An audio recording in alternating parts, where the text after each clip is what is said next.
Mga kaibigan, ready na ba kayo sa isa na namang nakakakilabot na kwento? Sa episode na ito, susundan natin si Nestor, isang batang inatasan ng kanyang lolo, na magbantay sa isang liblib na lugar sa gubat. Habang nagbabantay, makikita niya ang isang babae na nagiging isang manananggal at mapipilitang gamitin ang mga lumang gamit ng kanyang lolo para labanan ito. Ano kaya ang mangyayari kay Nestor at sa kanyang misyon? Stay tuned para malaman ang buong kwento. Ang pangalan ko po ay Nestor. May ikukwento lang po ako sa inyo na nangyari sa akin noong 12 years old ako.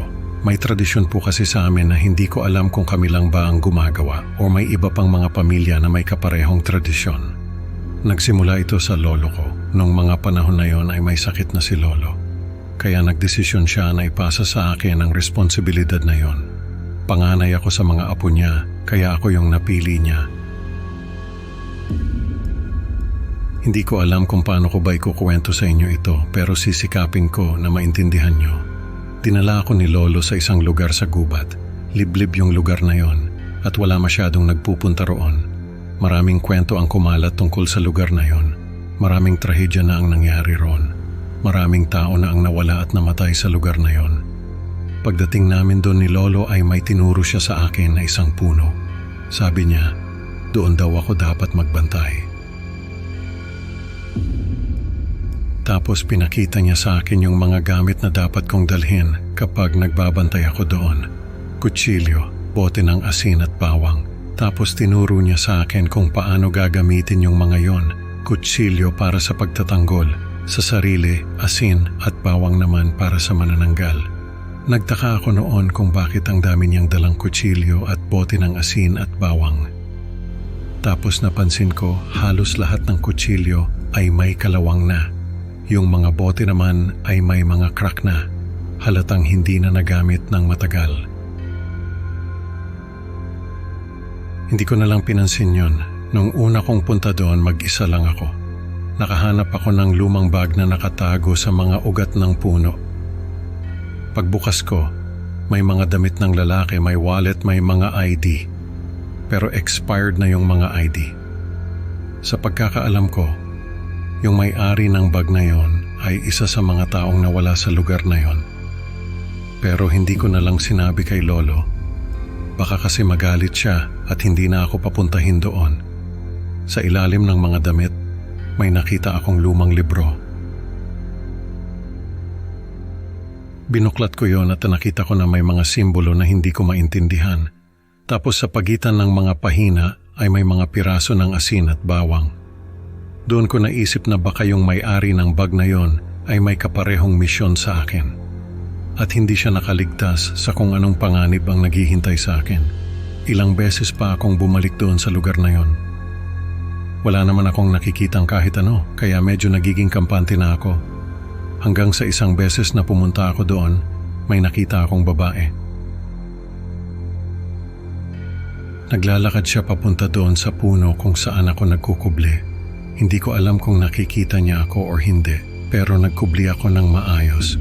Pagdating niya doon sa puno, napatingin ako sa paligid, baka kasi may kasama siyang iba, pero wala akong nakita. Tapos nagulat ako kasi naghubad siya, nagtaka ako kung anong ginagawa niya. Pero bigla siyang nagbago. Nagkaroon siya ng pakpak, yung mga braso niya naging pakpak at yung katawan niya ay nahati sa gitna. Doon ko na-realize na manananggal yung babae. Halos hindi ako makahinga sa takot. Nakita ko yung kalahati ng katawan niya na naiwan doon sa ilalim ng puno. Tapos lumipad siya palayo. Nagkubli ako sa mga ugat ng puno.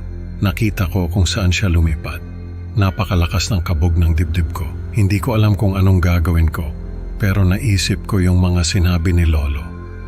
Kailangan kong lagyan ng asin at bawang yung kalahati ng katawan ng manananggal. Pero natakot ako na baka bumalik agad siya at makita ako.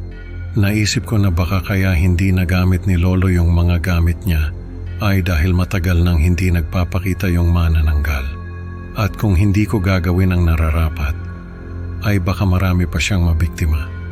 May naisip akong paraan, kaso hindi ko alam kung gagana ba yon. Pero sinubukan ko pa rin. May dala ako noon na lumang gamit ng yumaong lolo ko. Naisip ko na baka pwede kong gamitin yon para pain sa manananggal.